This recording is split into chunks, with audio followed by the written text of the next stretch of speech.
my tutor in college, the great Kit Tatad. Happy birthday, Kit. Thank you He very celebrated his 65th birthday yesterday. much. 83rd, 80. Yes, sir. Good Mr. evening. President. Good evening. Good evening, Senator. Thank you very much, Tony. Mr. President, in deference to the chairman of the MOPC, I tried to write down my question too. Mr. President, first of all, may I thank and congratulate MOPC through its chairman, Mr. Tony Lopez, for organizing this timely multi-sectoral forum. And may I say how honored and delighted we all are to listen to Your Excellency after your highly successful visits, first to Indonesia and Singapore, and then to the United States, where you addressed the 77th session of the UN General Assembly and met with US President Joe Biden, other foreign leaders, and numerous American business and investment groups. The UN General Debate was dominated by fierce denunciations of the Russian invasion of Ukraine and passionate calls for severe punishment of the offender. Your Excellency, however, made it abundantly clear that the Philippines will be a friend to all and an enemy to none, whether in this conflict or in any other. This is a universal aspiration rooted in the gospel, a stark reminder that war always destroys and peace alone delivers. My question, Mr. President, is this. Having defined the ideal, will you now want to operationalize your exalted foreign policy vision so that the world would have a working model to follow? And if that opens up a diplomatic corridor for sovereign nations to cooperate with greater zeal for the elimination of war and the threat of war, would you be disposed to lead such an undertaking? At an appropriate time, will you want to take it up with, say, your colleagues in ASEAN and in the non-aligned movement, of which we have been a member since 1993? One small related question, Mr. President.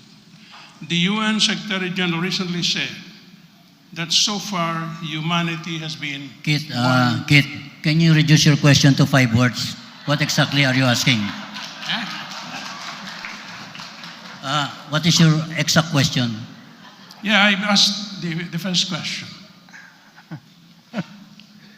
That would His Excellency want to operationalize his exalted foreign policy vision so that the world will have a model to follow? And if that opens up a diplomatic corridor for many nations to work together to So you're asking the President if he wants to be the leader in peacemaking negotiations? Yes. Okay. In regard to that, I believe that it is, especially for the regional concerns that we have, that it is not sufficient for one country or one leader or one head of state to lead there will be leaders, there will be followers, and we hope to be one. We hope to be the part of the leading, the ones that are leading the effort for peace. That we concentrate. In the past, in my discussions with the different leaders, we spoke very much, of course, of the situation here in Southeast Asia, in Asia, in regards to the intensifying non-violent conflict, but push and pull between China and the United States over Taiwan. And again, we were reminded 2 days ago of what we may have forgotten a little bit, that North Korea remains a threat to the peace in the region. And it's my belief that we must strengthen our organizations. And specifically in this case, I'm talking about ASEAN. And I think ASEAN can do more than it has done thus far. And in fact, in the upcoming ASEAN conferences that are coming up in November, I intend to propose several actions that ASEAN can take specific to the different conflicts that we are seeing in our region. And if the Philippines can play a part, then that would certainly be a good thing. We have the issue of Myanmar and the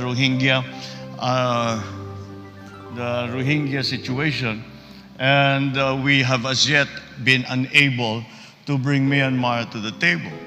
And I think it's time to put forward some concrete proposals on what we can do to, at the very least, bring the at least representatives of the military government to the table so we can begin to talk about these things. I'm a great believer in engagement. And I think once the lines of communications have closed, then any hope of a compromise has ended. And so let us continue with that. But again, we must present a united front, and that is something that I believe is the best way forward. Simply because the moral suasion, at the very least, of several member countries of ASEAN is probably, in many ways, more effective than just a single country. Although we don't dismiss bilateral contacts, bilateral negotiations, multilateral negotiations outside of ASEAN, within ASEAN. I think we should continue to try and push our member neighbors to present that united front and to move that united front forward so that we can say that ASEAN, as a political, geopolitical aggregation, economic aggregation, has certainly shown that it has a function to do in the normal scheme of the geopolitics, but when crisis comes, that they come to the fore. And that, again, is is something wherein I believe the Philippines can play a large part. But in fact, in my speech in the United Nations, I already proposed and I said that it would be we need to abandon the idea of nuclear weapons, of having a stockpile of nuclear weapons as a deterrence. And we should remove that kind of Cold War thinking already from our geopolitics and remove lower the stockpiles and make them, and finally at some point, to remove from the face of the earth any nuclear weapons.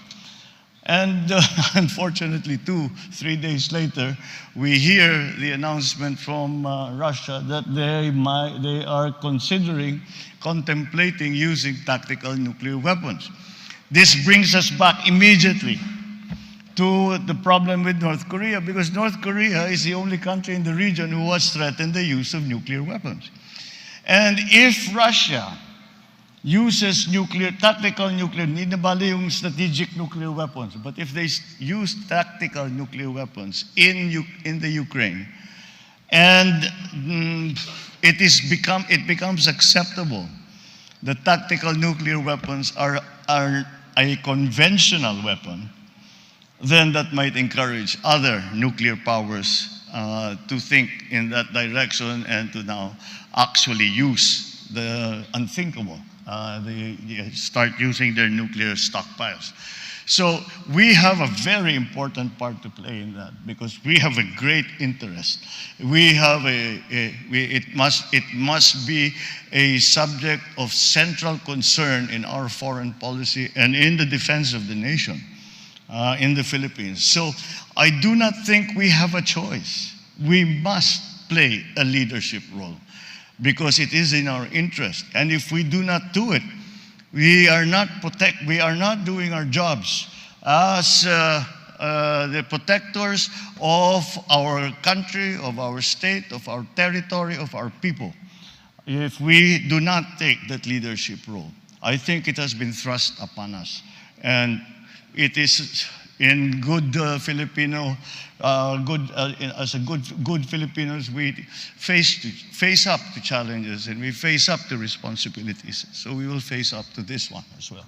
Thank By you the very way, much, Mr. President. by the way, Mr. President, I think when that they is a say very strong tactical yes. nuclear weapon, that's a bomb greater than Hiroshima or Nagasaki. And it's only tactical.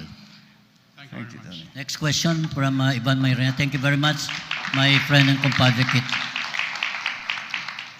Magandang gabi po, Ginoong Pangulo. Good evening to Magandang- everyone. Ako po good si evening. Ivan Mayrena of GMA7. Mr. President, you will mark your 100th day in office in 2 days. What would you consider your accomplishments? What are the things that you wish you could have done? And what will you do, if any? What will you do differently?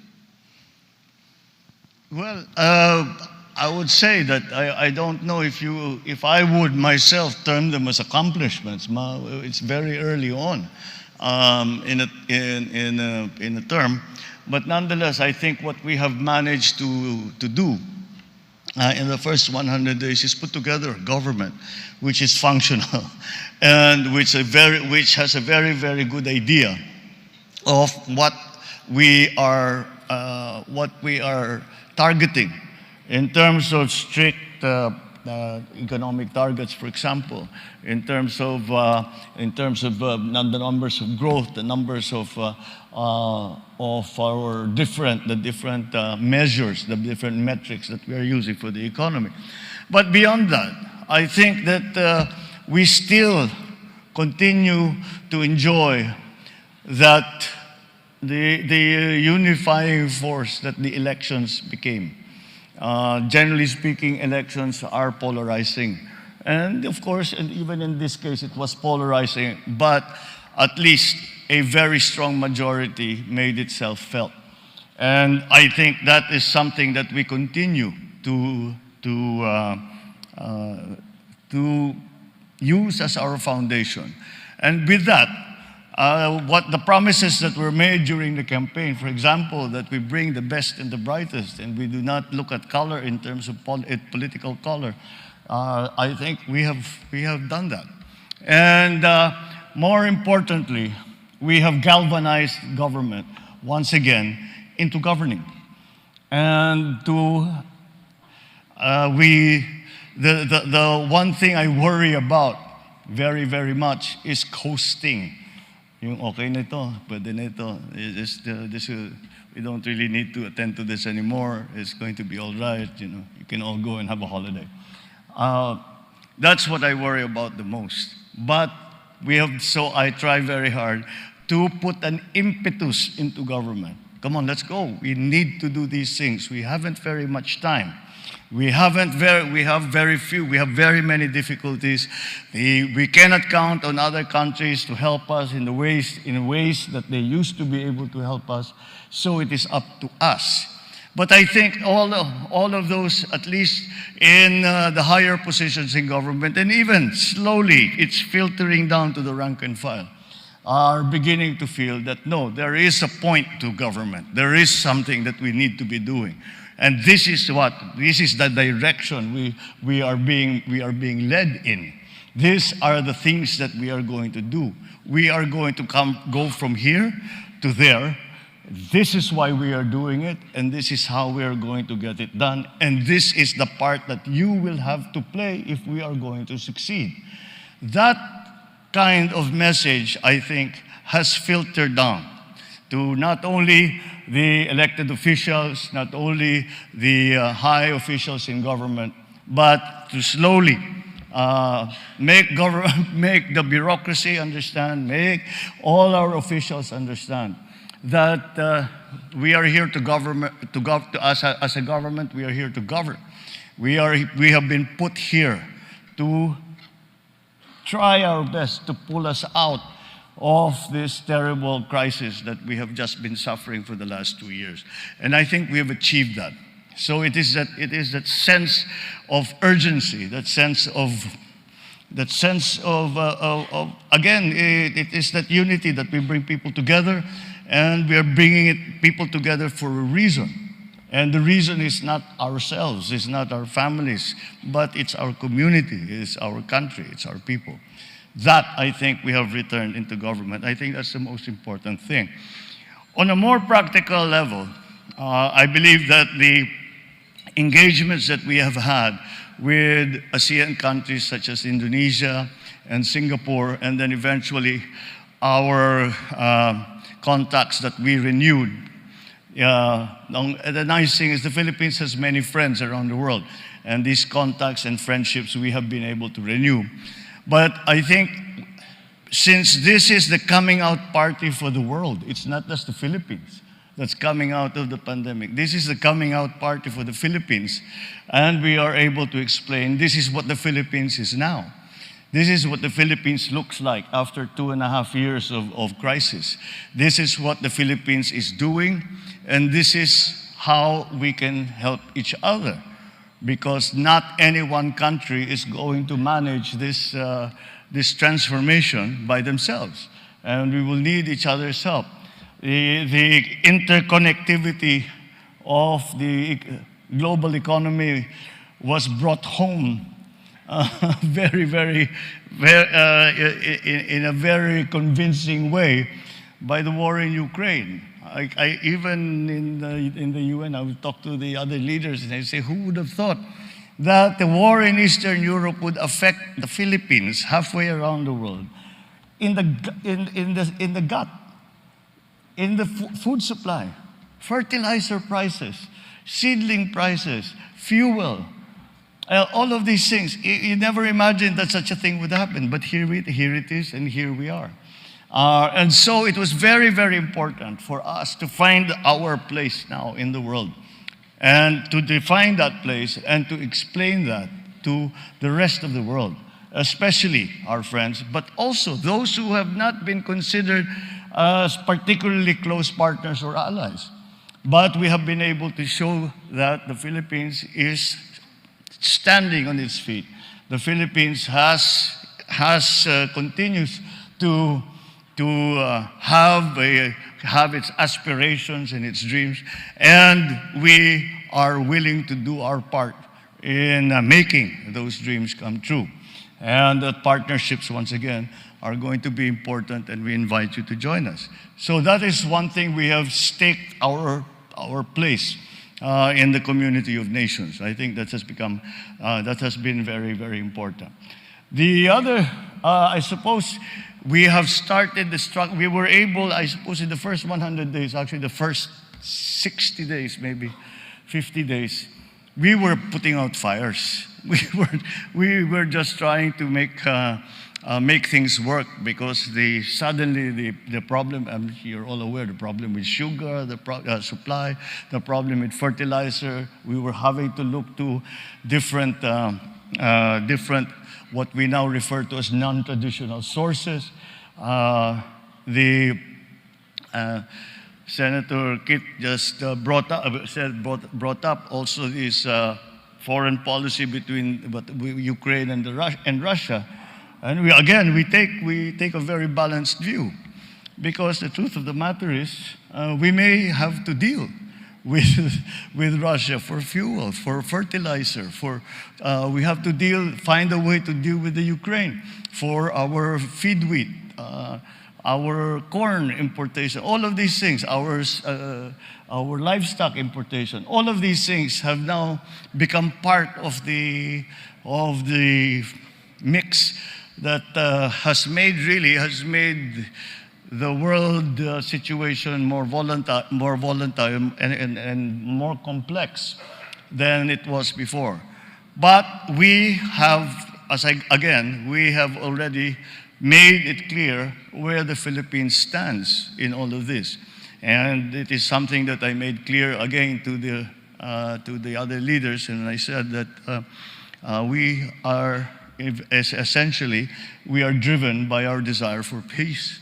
And all the economic development that we plan and all that we hope to do will come to naught unless there is peace. And so that, I think, that message, and we have played our part in that, that touches upon the question of Senator Kit Tatad about the leadership role that we need to be playing. So again, I think we have. I remember the first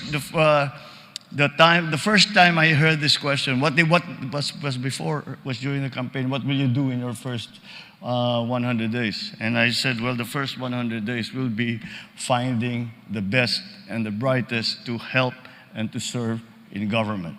I think that we have managed to do that. I think that we have, I am always very grateful to those such as Secretary Ben Jokno, for those in our economic managers, for those who are experts who have come to have decided to join the government, because we know that they are very successful.